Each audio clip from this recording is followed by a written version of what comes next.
Coming up on WMVD News at noon, a local police officer's conduct is now being investigated by the Tazewell County State's Attorney. The dashcam video that's now raising concerns.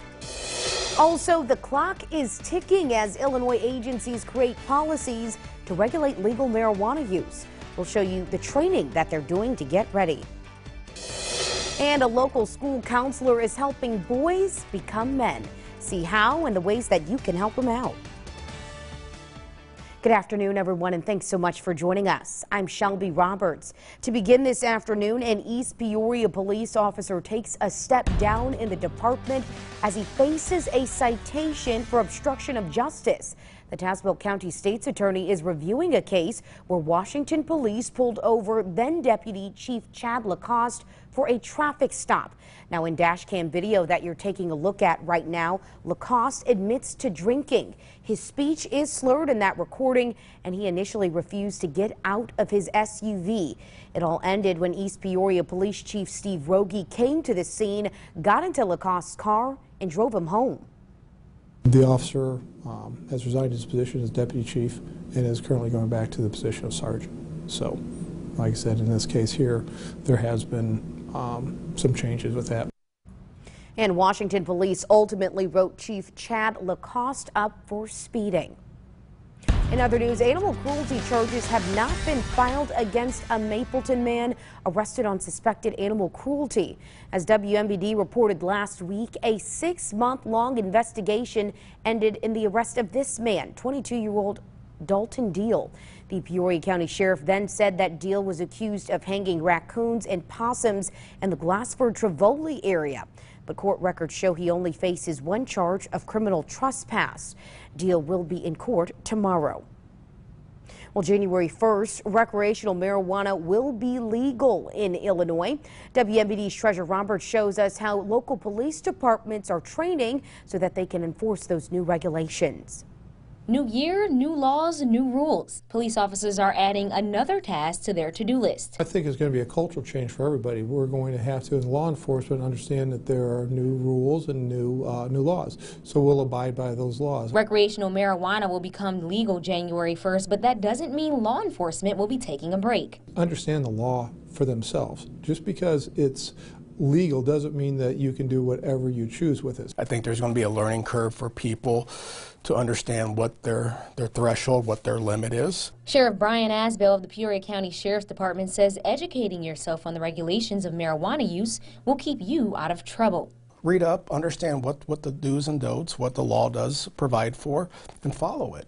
Officials say one of their biggest concerns is how cannabis use will affect drivers. If you don't understand how is going to affect you, please stay off the road because we want to make sure everybody's safe in that way. So once again, it may be legal for you to smoke it in your home, but when you're driving, it does affect everybody. Asbell says treat it like you would if you were headed to the bar for a drink. Get an Uber. And that was Treasure Roberts reporting. Sheriff Asbell says that his officers already pull over high drivers for DUI, so that will not change. As far as other enforcement, officers will learn as those rules evolve. This week, the Sheriff's Department will post some do's and don'ts of marijuana use on social media so you can be informed. Well, the same discussion is happening in the Twin Cities. Bloomington City officials ironed out the rules and regulations for marijuana users when the new law goes into effect. A heated discussion last night led to what the council called a compromise. Council voted to allow dispensaries, but not processing or cultivation centers. They also placed a hard cap on the number of dispensaries allowed. Only 2 will be permitted in the city starting next year. They also voted on an ordinance that states a person under the age of 21 cannot have cannabis, sell it to someone who's under 21, have it on school grounds, or use it in a public place. When elected officials compromise, it's because they're afraid to take too bold of a political stance, afraid of what their constituents will think. People that know about this wait, kind of give it more time. A couple reactions were, how fast can I get my house on the market? So you're gonna have people leaving and go to other places. So. And in Normal, town council members also put the finishing touches on their marijuana plan. It was illegal to be in possession of any type of cannabis paraphernalia in the Twin Cities, but last night both councils voted to amend that law, making it legal again starting at the beginning of the year.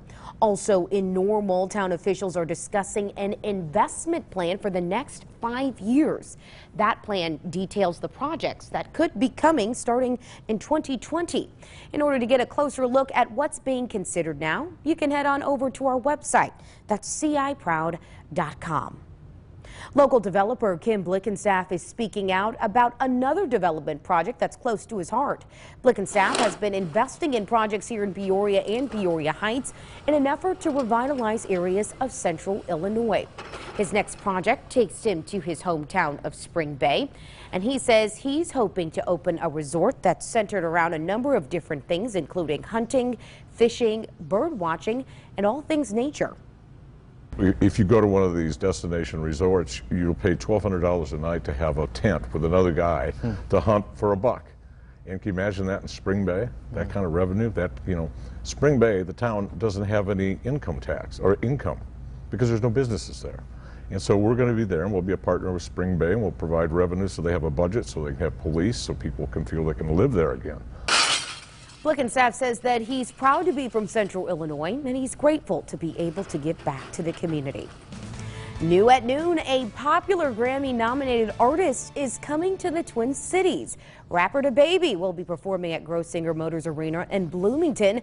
That'll be February 19th. His song Shug has earned him 2 Grammy nominations. Tickets go on sale Friday, December 20th at 10 a.m. Well, with a few clicks, you can now access thousands of books and movies for free, and all you need is a library card and your phone. The Peoria Public Library is unveiling a new streaming service called Hoopla. It's a program where users can borrow all different kinds of entertainment for their families for free. The library is also offering a service called Canopy. It's got online movies and courses that you can take to learn a new skill. To find out how you can sign up, visit our website. That's ciproud.com. A local school counselor at the Glen Oak Learning Center is going above and beyond to make sure that boys are receiving the right tools to become men. Carlos Evans created the program called Caring Hoops. It's a boys mentoring group to help students learn how to cope with different anger and become leaders, not only in the classroom, but also in their communities. There was a need on character education and understanding how to take care of yourself when it comes to hygiene, how to get along with others, and what it meant to be a man at the end of the day. Because a lot of these young men don't necessarily have all the role models that you would need to be successful as a man growing up in this community. I have some students who have rough experiences in the community with robbery, with murder, with parents getting sick. So we're talking about those issues. We don't shy away from that. Now, Carlos is the only person that's running this mentorship group, which currently holds 16 students. So if he'd like to expand and add students of all different ages, he is looking for some help. So those that are interested can learn more on our website, ciproud.com.